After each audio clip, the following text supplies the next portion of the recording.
இந்த பம்பரம் இருக்கு இல்லையா, இதே மாதிரியே ஒரு கேண்டில் ஸ்டிக் பேட்டர்ன் இருக்குது அப்படின்னா வந்து பார்த்தீங்கன்னா அது ஸ்பின்னிங் டாப் அப்படின்னு சொல்லுவோம்.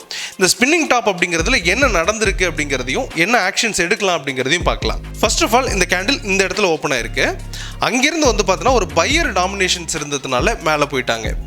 அகெயின் வந்து பார்த்தீங்கன்னா செல்லரோட டாமினேஷன்ஸ் இருக்குது, அதனால கீழே வர ஆரம்பிக்கிறாங்க.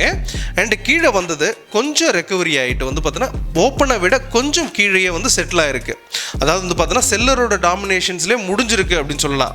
அப்படின்னும் போது மார்க்கெட் பியரிஷில் இருக்கும் அப்படிங்கிறது இதுலேருந்து நம்ம புரிஞ்சுக்கலாம். பட் இந்த ஸ்பின்னிங் டாப் கிடைச்ச உடனே நம்ம செல்லராகவோ அல்லது பையராகவோ இருந்துடலாமா அப்படின்னு பார்த்தோன்னா எடுக்கக்கூடாது.